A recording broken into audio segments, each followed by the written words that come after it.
राधे राधे प्यारे भक्तों, श्री कृष्ण कहते हैं जिंदगी में कुछ नेक काम ऐसे भी करने चाहिए जिनका उस ऊपर वाले के सिवा कोई दूसरा गवाह ना हो। जीवन मिलना भाग्य की बात है, मृत्यु होना समय की बात है, मगर मृत्यु के बाद भी लोगों के दिलों में जीवित रहना ये कर्मों की बात है। कहानी पुरानी जरूर है और आपने सुनी भी होगी, पर कई बार कहानी की शिक्षा इतनी महत्वपूर्ण होती है कि उसे बार बार सुनना जरूरी हो जाता है ताकि हम सतर्क हो सके, बार बार अपने जीवन में झांक सके कि कहीं हम भी तो ऐसा नहीं कर रहे। भगवान ने जब इंसान की रचना की तो उसे अपनी यात्रा आरंभ करने से पहले 2 पोटलियां दी और कहा, एक पोटली तुम आगे की तरफ लटकाना और दूसरी पोटली कंधे के पीछे की तरफ। इंसान ने बिल्कुल वैसा ही किया। फिर भगवान ने कहा, ध्यान से सुनो, तुम्हारी नजर सिर्फ और सिर्फ आगे वाली पोटली पर होनी चाहिए, पीछे वाले पर नहीं। इंसान हामी भरकर वहां से चला गया और उसने ठीक वैसा ही किया जैसा उसे भगवान ने बताया था। वो आगे वाली पोटली को बार बार देखता, आगे वाली पोटली में उसकी कमियां थी और पीछे वाली पोटली में दुनिया की कमियां। वह जब भी आगे वाली पोटली को देखता तो उसे अपनी कमियां नजर आती। वह एक एक करके अपनी कमियां सुधारता गया और उसकी तरक्की होने लगी। वो बहुत अच्छा इंसान बनता गया, बेहतर से बेहतर, खुशहाल होता गया। उसने कभी भी पीछे वाली पोटली पर नजर तक नहीं डाली।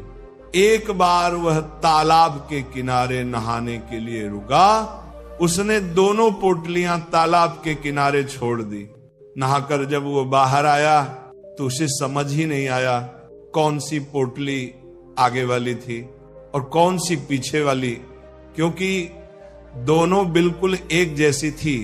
अब गड़बड़ ये हुई कि उसने पीछे वाली पोटली आगे टांग ली और आगे वाली पीछे। अब उसे पूरी दुनिया में कमियां ही कमियां नजर आने लगी। ये ठीक नहीं, वो ठीक नहीं। बच्चे निकम्मे हैं, पड़ोसी बेकार हैं, सरकार बेकार है, जहां देखो वहां कमियां। अब वो हर जगह कमियां ढूंढने लगा सिवाय खुद के, क्योंकि उसे भगवान की वो बात याद थी कि नजर सिर्फ आगे वाली पोटली पर रखना। अब बेचारे का बहुत बुरा परिणाम होने लगा, वह पतन की तरफ बढ़ने लगा। नकारात्मकता ने उसे घेर लिया, हर इंसान उसे बुरा लगने लगा, उसकी दुनिया नरक बनने लगी। अब उसे समझ नहीं आ रहा था कि आखिर चक्कर क्या है। वह वापस भगवान के पास गया। भगवान ने उसे समझाया, जब तक तेरी नजर खुद की कमियों पर थी तू तरक्की कर रहा था, क्योंकि तू खुद को सुधार रहा था, और जैसे ही तूने दूसरों की कमियां देखनी शुरू कर दी वैसे ही तेरा पतन आरंभ हो गया। दोस्तों, यही हकीकत है। जब जब हम अपनी उंगलियां दूसरों पर उठाएंगे तब तब हम केवल और केवल अपना ही नुकसान करेंगे, हम किसी को भी नहीं सुधार सकते। आध्यात्मिकता की नजर से देखें तो हर कोई अपनी यात्रा पर है। हम खुद की कमियां सुधार लें, खुद को बेहतर बना लें, रोज खुद को पिछले दिन से बेहतर बना लें, यही जरूरी है।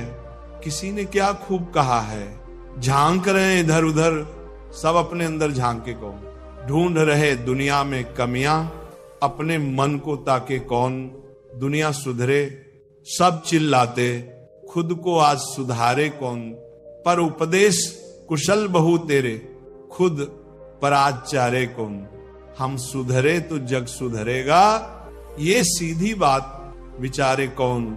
श्री कृष्ण कहते हैं, सब्र कोई कमजोरी नहीं होती, बल्कि ये वो होती है जो सभी में नहीं होती। दुआएं कभी खाली नहीं जाती, बस सही वक्त पर कबूल होती है। मनुष्य अपने विश्वास से निर्मित होता है, जैसा वह विश्वास करता है वैसा ही वो बन जाता है। हर चीज की नकल की जा सकती है, लेकिन चरित्र और व्यवहार की नहीं। अपनी सोच को काबू में रखिए, क्योंकि आपकी सोच ही असलियत का रूप लेगी। अगर नीयत अच्छी हो तो नसीब कभी बुरा नहीं होता। दिमाग में विचारों की भीड़ जितनी कम होगी जिंदगी का सफर उतना ही आसान होगा। मन का झुकना भी बहुत जरूरी है। सिर्फ सर झुकाने से भगवान नहीं मिलते। अगर आप उन बातों और परिस्थितियों की वजह से चिंतित हो जाते हैं जो आपके नियंत्रण में नहीं है, तो इसका परिणाम समय की बर्बादी और भविष्य का पछतावा है। आप दुख पर ध्यान देंगे तो हमेशा दुखी रहेंगे। आप सुख पर ध्यान देंगे तो हमेशा सुखी रहेंगे, क्योंकि आप जिस पर ध्यान देते हैं वही चीज सक्रिय हो जाती है। श्रीमद् भागवत गीता में भगवान श्री कृष्ण कहते हैं कि जिस तरह प्रकाश की ज्योति अंधेरे में चमकती है, ठीक उसी प्रकार सत्य भी चमकता है। इसलिए मनुष्य को हमेशा सत्य की राह पर चलना चाहिए। मृत्यु एक अटल सत्य है जिसे कभी बदला नहीं जा सकता है। इस संसार का जब से निर्माण हुआ है तब से जन्म मृत्यु का चक्र चलता आ रहा है। कोई मनुष्य चाहे लाख चीजें जान ले, चाहे वो पूरे जगत को जान ले, लेकिन अगर वह स्वयं को नहीं जानता तो वो अज्ञानी है। कान्हा कहते हैं, अगर कोई आपको ठुकरा दे तो बुरा मत मानना, क्योंकि वो वास्तव में आपकी कीमत नहीं जानते। बुरा वक्त गुजर जाता है, बस उस ऊपर वाले को हमारा सब्र आजमाना होता है। चेहरे पर हमेशा मुस्कान का ये मतलब नहीं कि जीवन में संघर्ष नहीं, बस ऊपर वाले पर भरोसा ज्यादा है।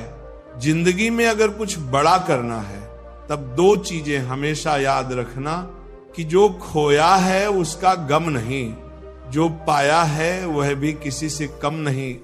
तबीयत से व्यक्ति जितना कमजोर नहीं होता, उससे ज्यादा वह नकारात्मक विचारों से थकता है। जिंदगी में हम कितने सही और कितने गलत हैं, ये सिर्फ दो ही शख्स जानते हैं, परमात्मा और अंतरात्मा। नकारात्मक विचारों को अपने मन में प्रवेश करने की अनुमति ना दो, क्योंकि यही वह एक चीज होती है जो हमारा आत्मविश्वास कम कर देती है। कामयाबी कुछ नहीं, बस एक नाकामयाब व्यक्ति के संघर्ष की कहानी होती है। आपके खिलाफ होने वाली बातों को खामोशी से सुन लीजिए। यकीन मानिए, वक्त उन्हें बेहतर जवाब देगा। जिसने अपने को वश में कर लिया है, उसकी जीत को देवता भी हार में नहीं बदल सकते। अगर लोग आपकी अच्छाई को आपकी कमजोरी समझते हैं तो ये उनकी समस्या है। आप आईना हो, आईना बने रहो। पूर्ण फिक्र वो करें जिनकी सूरत खराब है। श्रीमद् भगवत गीता में भगवान श्री कृष्ण कहते हैं कि हे अर्जुन, तुम्हारा क्या गया जो तुम रोते हो? तुम क्या लाए थे जो तुमने खो दिया? तुमने क्या पैदा किया था जो नष्ट हो गया? तुमने जो लिया यहीं से लिया, जो दिया यहीं पर दिया। जो आज तुम्हारा है कल किसी और का होगा, क्योंकि परिवर्तन ही संसार का नियम है। और समय के साथ संसार में हर चीज परिवर्तन के नियम का पालन करती है। भगवान श्री कृष्ण कहते हैं, कर्म योग ही वह योग है जिसके माध्यम से हम अपने जीवात्मा से जुड़ पाते हैं। कर्म योग हमारे आत्मज्ञान को जागृत करता है। इसके बाद हम ना केवल अपने वर्तमान जीवन के उद्देश्यों को, बल्कि जीवन के बाद की अपनी गति का पूर्व अभ्यास प्राप्त कर सकते हैं। इस योग में कर्म के द्वारा ईश्वर की प्राप्ति की जाती है। श्रीमद् भगवत गीता में कर्म योग को सर्वश्रेष्ठ माना गया है। गृहस्थ और कर्मठ व्यक्ति के लिए यह योग अधिक उपयुक्त है। कर्म योग सिखाता है कि कर्म के लिए कर्म करो, आसक्ति रहित होकर कर्म करो। कर्म योगी इसीलिए कर्म करता है कि कर्म करना उसे अच्छा लगता है। कर्म योगी कर्म का त्याग नहीं करता, वह केवल कर्म फल का त्याग करता है और दुखों से मुक्त हो जाता है। उसकी स्थिति इस संसार में एक दाता के समान है और वह कुछ भी पाने की कभी चिंता नहीं करता। वह जानता है कि वह दे रहा और बदले में कुछ मांगता नहीं, और इसीलिए वह दुख के चंगुल में नहीं पड़ता। संसार का कोई कार्य ब्रह्म से अलग नहीं है, इसलिए कार्य की प्रकृति कोई भी हो, निष्काम कर्म सदा ईश्वर को ही समर्पित हो जाता है। हे अर्जुन, पुनर्जन्म का कारण वासनाओं या अतिरिक्त कामनाओं का संचय है। कर्म योगी कर्म फल के चक्कर में ही नहीं पड़ता, अतः वासनाओं का संचय भी नहीं होता। इस प्रकार कर्म योगी पुनर्जन्म के बंधन से भी मुक्त हो जाता है। भगवान श्री कृष्ण कहते हैं, मनुष्य का मन वायु की तरह चंचल है। ये मन ही है जो मनुष्य को काम वासनाओं की तरफ भटका देता है। अगर जीवन को सफल बनाना है तो मन पर काबू करना बहुत जरूरी है। मन को वश में करने से दिमाग की शक्ति केंद्रित होती है, जिससे कार्यों में सफलता मिलने लगती है। गीता के अनुसार जिस व्यक्ति ने अपने मन पर काबू पा लिया, वह मन में पैदा होने वाली बेकार की चिंताओं और इच्छाओं से भी दूर रहता है, और साथ ही वह व्यक्ति अपने लक्ष्य को भी आसानी से प्राप्त कर लेता है। अगर मन को वश में नहीं करोगे तो वह तुम्हारा सबसे बड़ा शत्रु बन जाएगा। भगवान कहते हैं, जो मनुष्य सुख और दुख में शांत रहता है, जिसके राग भय और क्रोध नष्ट हो गए हैं, जो मनुष्य शुभ और अशुभ वस्तु को पाकर ना प्रसन्न होता है और ना द्वेष करता है, जिन्होंने अपनी इंद्रियों को वश में कर लिया, वह स्थिर बुद्धि वाला मनुष्य मुनि के समान है। ऐसा मनुष्य स्थिर चित्त और इंद्रियों को वश में करके ज्ञान द्वारा परमात्मा को प्राप्त करके हमेशा संतुष्ट रहता है। क्रोध मनुष्य को नरक की ओर ले जाने वाला द्वार है। क्रोध करने से व्यक्ति का मन अशांत हो जाता है और उसकी स्मरण शक्ति भ्रमित हो जाती है। स्मृति में विभ्रम होने से उसकी बुद्धि नष्ट हो जाती है और फिर व्यक्ति का पतन हो जाता है। भगवान श्री कृष्ण कहते हैं, मनुष्य को क्रोध करने से बचना चाहिए। कितना भी गुस्सा आए, स्वयं को शांत रखने का प्रयास करे। जिस प्रकार समुद्र की स्थिति अचल है, भारी से भारी आंधी तूफान आने पर या अनेक नदियों के जल प्रवाह उसमें प्रविष्ट होने पर भी वह अपनी स्थिति से विचलित नहीं होता, मर्यादा का त्याग नहीं करता। उसी प्रकार परमात्मा के स्वरूप में स्थित योगी की स्थिति भी सर्वथा अचल होती है। बड़े से बड़े सांसारिक सुखों दुखों का सहयोग वियोग होने पर भी उसकी स्थिति में जरा भी अंतर नहीं पड़ता। वह योगी परमात्मा में नित्य निरंतर अटल और एक रस स्थित रहता है। जो मनुष्य संपूर्ण कामनाओं को त्याग कर ममता रहित, अहंकार रहित और मोह रहित होकर विचरण करता है, वही मनुष्य शांति को प्राप्त कर पाता है। कान्हा कहते हैं, जो दर्द आज सह रहे हो, आगे चलकर वही तुम्हारी ताकत बनेगा। मुसीबत में अगर मदद मांगना हो तो सोचकर मांगना, क्योंकि मुसीबत थोड़ी देर के लिए ही होती है और एहसान जिंदगी भर का। तजुर्बे उम्र से नहीं बल्कि हालातों से आते हैं। जमाने में आए हो तो जीने का हुनर भी रखना। दुश्मन से कोई खतरा नहीं, बस अपनों पर नजर रखना। रात भर गहरी नींद आना इतना आसान नहीं, उसके लिए दिन भर ईमानदारी से जीना पड़ता है। अपनी कमियों को सिर्फ हम दूर कर सकते हैं और कोई नहीं। बाकी सब इनका फायदा उठाना जानते हैं। समय के पास इतना समय नहीं कि वो आपको दोबारा समय दे सके। जो बदला जा सके उसे बदलिए, जो बदला ना जा सके उसे स्वीकार कीजिए, और जो स्वीकारा ना जा सके उससे दूर हो जाइए। लेकिन खुद को खुश रखिए, वह भी एक बड़ी जिम्मेदारी है। और साथ ही जब हम अपने रिश्ते के लिए वक्त नहीं निकाल पाते, तब वक्त हमारे बीच से रिश्ता निकाल देता है। जो आपकी बुराई करते हैं उन्हें करने दो, क्योंकि बुराई वही करते हैं जो बराबरी नहीं कर सकते। अगर खुश रहना चाहते हैं तो लोगों की बातों पर कम और अपने विचारों पर ज्यादा ध्यान दें। भगवान पर विश्वास बिल्कुल उस बच्चे की तरह करो जिसको हवा में उछालो तो वह हंसता है, डरता नहीं, क्योंकि वह जानता है कि आप उसे गिरने नहीं दोगे। श्रीमद् भगवत गीता में भगवान श्री कृष्ण कहते हैं कि हे अर्जुन, मेरा इन तीनों लोकों में ना तो कुछ कर्तव्य है और ना ही मुझे कोई वस्तु प्राप्त करना है, फिर भी मैं कर्म करते हुए अपने कर्तव्य का निर्वाह करता हूं। हे पार्थ, यदि मैं कर्मों को करने में सावधानी ना बरतूं तो बड़ा अनर्थ हो जाएगा, क्योंकि मनुष्य सब प्रकार से मेरे ही मार्ग का अनुसरण करते हैं। यज्ञ से बचे हुए अन्न को खाने वाले श्रेष्ठ पुरुष सब पापों से मुक्त हो जाते हैं, और जो पापी लोग अपना शरीर पोषण करने के लिए ही अन्न पकाते हैं वे तो पाप को ही खाते हैं। अर्थात जो लोग ईश्वर को याद किए बिना जिंदा रहने में ही लगे रहते हैं उन्हें चोर समझना चाहिए। केवल ज्ञान ही एक ऐसा अक्षय तत्व है जो कहीं भी, किसी भी अवस्था में और किसी भी हाल में मनुष्य का साथ नहीं छोड़ता। धरती पर जिस प्रकार मौसम में बदलाव आता है उसी प्रकार जीवन में भी सुख दुख आता जाता रहता है। युद्ध हो या जीवन, सफलता केवल 3 शस्त्रों से प्राप्त होती है, धर्म, धैर्य और साहस। कान्हा कहते हैं सेवा सबकी कीजिए मगर आशा किसी से मत रखिए, क्योंकि सेवा का सही मूल्य भगवान ही दे सकता है, इंसान नहीं। नियत साफ हो तो 1 लोटा जल भी कबूल है, वरना दिखावे के तो 56 भोग भी फिजूल है।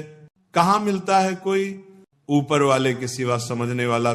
जो भी मिलता है बस समझा कर चला जाता है। भगवान के फैसले पर कभी शक मत करना। अगर सजा मिल रही है तो कोई गलती भी अवश्य ही होगी। अगर आप सही हो तो खुद को सही साबित करने की कोशिश ना करो, बस सही बने रहो, गवाही खुद वक्त देगा। वहां बैठकर रोना बहुत सुकून देता है, जहां कृष्ण के सिवाय कोई और सुनने वाला ना हो। जितना इंतजार वो आपसे करवा रहा है, समय आने पर वो इतना देगा कि संभाल भी नहीं पाओगे। मित्रता आवश्यक है, संबंध भी आवश्यक है, परंतु जीवन की कठिन परिस्थिति ये दर्शाती है कि अकेले रहने की कला का आना भी आवश्यक है। जिंदगी में इतना सफर करने के बाद एक बात तो सीख ली है मैंने कि उस गली में कभी अपना कदम भी मत रखना जहां के लोग आपकी कदर नहीं करते। कदर करो उस इंसान की जो तुम्हारे सबसे ज्यादा नजदीक है। जो नजदीक भी नहीं आना चाहते उनका तो ख्याल करना भी छोड़ दो। उसे लौटना होगा तो लौट आएगा। कदर तो उसकी करो जिसे तुमसे दूर जाने में भय लगता है। ये कस्में वादे सब झूठ होते हैं, क्योंकि सबसे ज्यादा कसम वही खाते हैं जो सबसे ज्यादा झूठ बोलते हैं। दीपक का जीवन इसीलिए वंदनीय नहीं है कि वह जलता है, बल्कि इसीलिए वंदनीय है कि वह दूसरों के लिए जलता है, दूसरों से नहीं जलता। कान्हा कहते हैं जीवन में कभी मौका मिले तो किसी के लिए सारथी ही बनना, स्वार्थी नहीं। किससे कब और कितना बोलना है, अगर तुमने ये समझ लिया तो तुम अपनी जिंदगी के सार्थक बन चुके हो। कामयाबी और नाकामयाबी दोनों जिंदगी के हिस्से हैं और दोनों ही स्थायी नहीं है।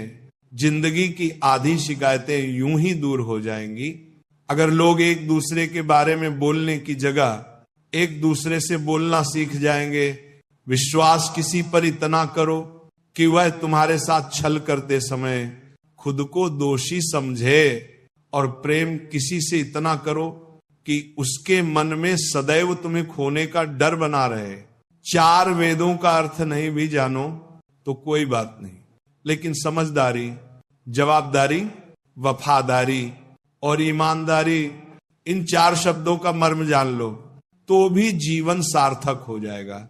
हे अर्जुन, जिस काल में तेरी बुद्धि मोह रूपी दलदल को भली भांति पार कर जाएगी, उस समय तू सुने हुए और सुनने में आने वाले इस लोक और परलोक संबंधी सभी भोगों से वैराग्य को प्राप्त हो जाएगा। हे पार्थ, धर्म से भरा हृदय धर्म का परामर्श देता है और अधर्म से भरा हृदय अधर्म का परामर्श देता है।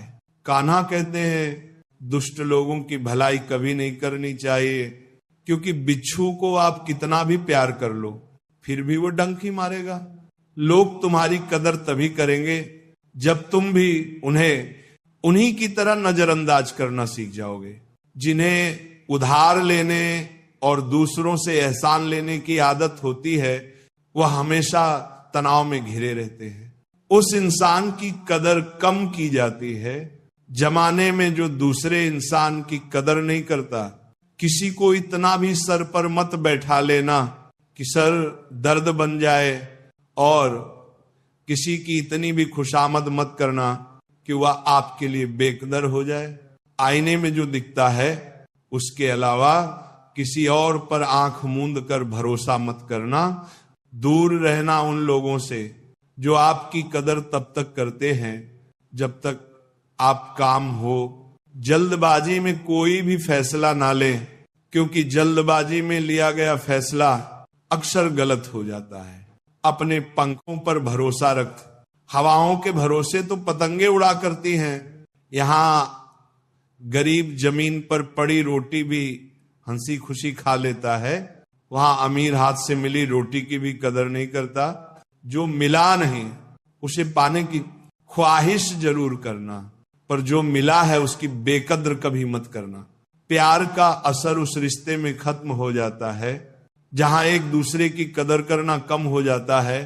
जिन्हें जो कहना है कहने दो उनको, हम नहीं। वक्त जवाब देगा। क्यों भरोसा करता है तू गैरों पर, जबकि चलना है अपने ही पैरों पर। जिन्हें नींद से प्यार है वह सुहाने सपने देखते रहते हैं, पर जिन्हें अपने सपनों की कदर है उन्हें नींद तक नहीं आती। जहां रहने के लिए घर मिल जाए पर घर के लोगों से कदर ना मिले, ऐसे घर पर रहने से अच्छा सड़क पर रहना है। श्रीमद् भागवत गीता में भगवान श्री कृष्ण कहते हैं कि हे अर्जुन, जो ना कभी हर्षित होता है, ना किसी से द्वेष करता है, ना शोक करता है, ना कामना करता है, जो शुभ और अशुभ संपूर्ण कर्मों का त्यागी है, वह ज्ञानी मनुष्य मुझको अति प्रिय है। मुझे पाने के 3 तरीके हैं, ध्यान योग, ज्ञान योग और कर्म योग। और इन सब में कर्मयोग सबसे प्रधान है। जिस प्रकार मनुष्य अपने पुराने वस्त्रों को त्याग कर नए वस्त्र धारण करता है, ठीक उसी प्रकार आत्मा पुराने व्यर्थ शरीर को त्याग कर नए शरीर को धारण करता है। यही प्रकृति का नियम है। इस सत्य को स्वीकार करके भय मुक्त होकर आज में जीना चाहिए। जो मनुष्य मुझे जान लेता है उसके लिए संसार में और कुछ भी जानना शेष नहीं रहता। ऐसा मनुष्य जन्म मरण के बंधनों से मुक्त हो जाता है। जो मनुष्य भगवत गीता को पढ़कर उस पर अमल करता है उसके सारे दुष्कर्म का प्रभाव समाप्त हो जाता है। जो भाग्य में है वह भाग कर आएगा, और जो भाग्य में नहीं है वह आकर भी भाग जाएगा। जैसे हवा के झोंके नाव को भटका देते हैं, वैसे ही मनुष्य की इच्छाएं बुद्धि को भटका देती हैं। खुशी के लिए काम करोगे तो खुशी नहीं मिलेगी, लेकिन खुश होकर काम करोगे तो खुशी जरूर मिलेगी। ये चिंता छोड़िए कि लोग आपके बारे में क्या सोच रहे हैं। वे तो स्वयं इस चिंता में डूबे हैं कि आप उनके बारे में क्या सोच रहे हैं। बिना झुके खाली होना लगभग नामुमकिन। अगर अंदर से अहंकार खाली करना है तो झुकना ही एकमात्र उपाय है। जहां तक दिखाई दे रहा हो वहां तक जाइए। जब आप वहां पहुंचेंगे तो आप और आगे देख पाएंगे। आंसुओं में वो खामोश दुआ है जो सिर्फ परमात्मा ही सुन सकता है। हम जो हैं उसके जिम्मेदार हम खुद हैं, और जो हम बनना चाहते हैं वो बनने की शक्ति हम अपने अंदर रखते हैं। जब कोई अपना अगला कदम पहचानने लगता है तब बड़े परिवर्तन का आरंभ हो जाता है। अगर आसमान वाले से आपके रिश्ते मजबूत हों तो जमीन वाले आपका कुछ नहीं बिगाड़ सकते। मन अशांत है और उसे नियंत्रित करना कठिन है, लेकिन शांत रहकर इसे वश में किया जा सकता है। भरोसा रखें। हम जब कहीं किसी का अच्छा कर रहे होते हैं तब हमारे लिए भी कुछ अच्छा हो रहा होता है। यूं ही नहीं होती। हाथ की लकीरों के आगे उंगलियां, परमात्मा ने भी किस्मत से पहले मेहनत लिखी है। अच्छे व्यवहार का कोई आर्थिक मूल्य भले ना हो, लेकिन अच्छा व्यवहार करोड़ों दिलों को खरीदने की शक्ति रखता है। संयम हमारे चरित्र की कीमत बढ़ाता है, परंतु सच्चे मित्र और परिवार हमारे जीवन की कीमत बढ़ाते हैं। श्रीमद् भगवत गीता में भगवान श्री कृष्ण कहते हैं कि हे अर्जुन, वह जो वास्तविकता में मेरे उत्कृष्ट जन्म और गतिविधियों को समझता है, वह शरीर त्यागने के बाद पुनः जन्म नहीं लेता और मेरे परम धाम को प्राप्त होता है। वह व्यक्ति जो सभी इच्छाएं त्याग देता है और मैं और मेरा की लालसा और भावनाओं से मुक्त हो जाता है, उसे अपार शांति की प्राप्ति होती है। जिस मनुष्य के अंदर ज्ञान की कमी होती है और ईश्वर में श्रद्धा नहीं होती, वह मनुष्य जीवन में कभी भी आनंद और सफलता को प्राप्त नहीं कर पाता। ईश्वर ने हमें जो कुछ भी दिया है वही हमारे लिए पर्याप्त है, और यही एक अटल सत्य भी है। संयम, सदाचार, स्नेह एवं सेवा, ये गुण सत्संग के बिना नहीं आते। कोई एक महापुरुष आत्मा को आश्चर्य की भांति देखता है, वैसा ही दूसरा कोई महापुरुष ही इसके तत्व का आश्चर्य की भांति वर्णन करता है, तथा दूसरा कोई अधिकारी पुरुष ही इसे आश्चर्य की भांति सुनता है, और कोई तो सुनकर भी इसको नहीं जानता। श्री भगवान कहते हैं, दुख सुख को समान समझने वाले जिस धीर पुरुष को ये इंद्रिय और विषयों के सहयोग व्याकुल नहीं करते, वह मोक्ष के योग्य होता है। हमें किसी से अंधा प्यार नहीं करना चाहिए। बस हमारा किसी के प्रति अंधा प्यार हमें कभी भी आगे बढ़ने नहीं देता। खुद को इतना कमजोर मत होने दो कि तुम्हें किसी के एहसान की जरूरत पड़ जाए। जीत निश्चित हो तो अर्जुन हर कोई बन सकता है, किंतु जब मृत्यु निश्चित हो तो अभिमन्यु बनने के लिए साहस चाहिए। लोगों को इंप्रेस करने की कोशिश मत कीजिए, आप खुद को इंप्रूव कीजिए। लोग अपने आप इंप्रेस हो जाएंगे। अगर जिंदगी का हर दांव जीतना चाहते हो तो बल से ज्यादा बुद्धि का उपयोग करना सीखो, क्योंकि बल लड़ना सिखाता है और बुद्धि जीतना सिखाती है। कभी पीठ पीछे आपकी बात चले तो घबराना मत, क्योंकि बात उन्हीं की होती है जिनमें कोई खास बात होती है। अहंकार के अंधे इंसान को ना तो अपनी गलतियां दिखाई देती हैं और ना ही दूसरे इंसानों में कुछ अच्छाई दिखाई देती है। जो लोग दूसरों को हर समय नीचा दिखाते रहते हैं, उनको ये एहसास नहीं है कि वह ऐसा करके खुद कितना नीचे गिरा रहे हैं। मन की कल्पना है और अनुभव जिंदगी का सबक है।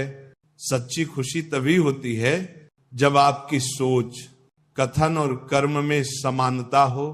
जीवन में कभी निराश नहीं होना चाहिए, क्योंकि कमजोर आपका वक्त हो सकता है। आप नहीं, जैसे तेल समाप्त हो जाने पर दीपक बुझ जाता है, उसी प्रकार कर्म के क्षीण हो जाने पर भाग्य भी नष्ट हो जाता है। अगर आप राजा की तरह जीना चाहते हैं तो पहले आपको गुलामों की तरह मेहनत करनी होगी। एक बात का ध्यान अवश्य रखें, आपका सपना जितना बड़ा होगा, संघर्ष भी उतना ही कठिन होगा। अगर लोग आपकी कॉपी करने लगे तो समझ लीजिए आप कामयाबी के बहुत करीब हैं। कोशिश हमेशा आखिरी सांस तक जारी रखनी चाहिए। मंजिल मिले या तजुर्बा, दोनों ही अनमोल हैं। जिंदगी बहुत हसीन है, कभी हंसाती है तो कभी रुलाती है, लेकिन जो जिंदगी की भीड़ में खुश रहता है, जिंदगी उसी के आगे सिर झुकाती है। अपने सबसे खास से धोखा खाने के बाद लोग चाहकर भी किसी पर संपूर्ण भरोसा नहीं कर पाते। यही सत्य है। श्रीमद् भागवत गीता में भगवान श्री कृष्ण कहते हैं कि हे अर्जुन, मनुष्य अपने जीवन को सरलता से जी सकता है, पर फिर भी वह कभी सरल जीवन जी ही नहीं पाता। हमेशा चिंताओं से घिरा रहता है, भूतकाल की बातों को सोचकर परेशान होता रहता है। वह मौत से डरने लगता है। वह ना तो अपने जीवन को सही तरीके से जी पाता है और ना ही मृत्यु को गले लगा पाता है। व्यक्ति ना तो मरने वाले का शोक करते हैं और ना ही उनका शोक करते हैं जो अभी जिंदा है, क्योंकि वह जानते हैं जो मर गया फिर से जन्म लेगा और जो जिंदा है वह एक दिन जरूर मरेगा। कर्म का नियम कहता है कि प्रत्येक घटना का एक कारण और प्रभाव होता है। समान रूप से किए गए कार्य के परिणाम अलग अलग हो सकते हैं। यह केवल इस बात पर निर्भर करता है कि वह कर्म करता किस प्रकार है। जिस प्रकार आग एक लकड़ी को जलाकर राख कर देती है, उसी प्रकार आत्मज्ञान आपके अंदर चलने वाले सभी द्वैत कार्यों को भस्म करके आपको आंतरिक शांति प्रदान करता है। हे पार्थ, ब्राह्मण, क्षत्रिय, वैश्य और शूद्र, इन 4 वर्णों का समूह गुण और कर्मों के अनुसार मेरे द्वारा रचा गया है। इस प्रकार इस सृष्टि की रचना आदि कर्म का कर्ता होने पर भी विनाशी परमेश्वर को तू वास्तव में अकेला जान। अकर्म करो, लेकिन फल की इच्छा से नहीं, बस अपना कर्म करते जाओ और आगे बढ़ते जाओ। जिसकी आसक्ति सर्वथा नष्ट हो गई है, जो अपनी देह पर अभिमान नहीं करता और जो ममता से रहित हो गया है, जिसका चित्त निरंतर परमात्मा के ज्ञान में स्थित रहता है, वैसा कर्म योगी अपना कर्म यज्ञ की तरह करता है और मोक्ष को प्राप्त होता है। जो अपना सब कुछ परमात्मा को कर देता है, जिसके लिए परमात्मा ही सब कुछ है, जो अपने हर कर्म में परमात्मा को देखता है और हर कर्म परमात्मा के लिए करता है, वैसा कर्म योगी मोक्ष का अधिकारी होता है। नई शुरुआत इंसान को थोड़ा डराती है, पर याद रखना, सफलता मुश्किलों के बाद ही नजर आती है। कौन क्या कर रहा है, कैसे कर रहा है, क्यों कर रहा है, इन सब से आप जितना दूर रहोगे आप उतना ही खुश रहोगे। कोई हमारा बुरा करे, ये उसका कर्म है, लेकिन हम किसी का बुरा ना करें, ये हमारा धर्म है। कोई भी रिश्ता अपनी मर्जी से नहीं जुड़ता, क्योंकि आपको कब, कहां और किससे मिलना है, ये सिर्फ ऊपर वाला ही तय करता है। जिंदगी में 2 लोगों का होना बहुत जरूरी है। एक कृष्ण, जो ना लड़े फिर भी जीत पक्की कर दे। दूसरा कर्ण, जो हार सामने हो फिर भी साथ ना छोड़े। कान्हा कहते हैं, तू करता वही है जो तू चाहता है, मगर होता वही है जो मैं चाहता हूं। तू वही कर जो मैं चाहता हूं, फिर होगा वही जो तू चाहता है। इंसान गलत कार्य करते समय दाएं बाएं, आगे पीछे, चारों तरफ देखता है, बस ऊपर देखना भूल जाता है। जो मनुष्य ऊपर देख पाता है, वह कभी गलत काम करने की हिम्मत नहीं करता। मित्र, भगवान श्री कृष्ण कहते हैं कि जो भी मेरे भक्त श्रद्धा से मुझे भजते, मेरा नाम जपते हैं, मेरी पूजा करते हैं तथा मुझसे प्रेम करते हैं, वह मेरे हैं और मैं उनके सभी कष्टों का रण करके उन्हें वह सभी सुख प्रदान करता हूं जिनकी वह कामना करते हैं। मित्र, एक समय की बात है, भोला नाम का एक आदमी शहर की एक छोटी सी गली में रहता था। वह मेडिकल की दुकान चलाता था। सारी दवाइयों की उसे अच्छी जानकारी थी, पूरी दुकान खुद संभालता था, इसलिए कौन सी दवा कहां रखी है उसे अच्छी तरह पता था। वह पूरी ईमानदारी से अपना काम करता था, ग्राहकों को सही दवा सही दाम पर देता था। सब कुछ अच्छा होने के बाद भी भोला नास्तिक था, भगवान में उसका जरा भी विश्वास नहीं था। वह पूरा दिन दुकान पर काम करता और शाम को परिवार तथा दोस्तों के साथ समय गुजारता था। उसे ताश खेलने का बहुत शौक था। जब भी समय मिलता दोस्तों के साथ ताश खेलने बैठ जाता था। एक दिन वह दुकान पर था, तभी कुछ दोस्त आए और तभी भारी बारिश भी शुरू हो गई। रात हो गई थी, लेकिन सभी बारिश थमने का इंतजार कर रहे थे।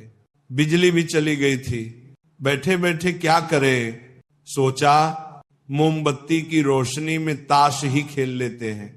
सारे दोस्त दुकान में ताश खेलने बैठ गए। सभी ताश खेलने में मग्न थे। तभी एक बच्चा भागता हुआ आया। वह पूरी तरह भीग चुका था। उसने जेब से दवा की एक पर्ची निकाली और भोले से दवा मांगी। भोला खेल में मग्न था। उसने पहली बार में तो ध्यान ही नहीं दिया। तभी बच्चे ने जोर से आवाज देते हुए कहा, मेरी माँ बहुत बीमार है, सारी दवा की दुकानें बंद हो गई हैं, आप दवा देंगे तो मेरी माँ ठीक हो जाएंगी। भोला आधे अधूरे मन से उठा, पर्ची देखी और अंदाज से दवा की एक शीशी उठाकर उसे दे दी। पैसे काटकर बच्चे को लौटा दिए। बच्चा भागते हुए चला गया।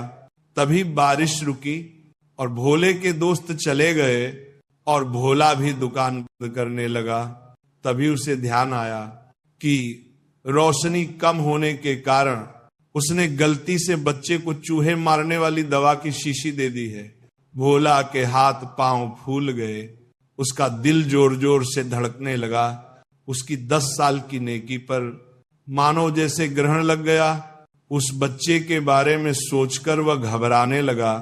सोचा यदि वह दवाई उसने अपनी बीमार मां को दे दी तो वह अवश्य मर जाएगी।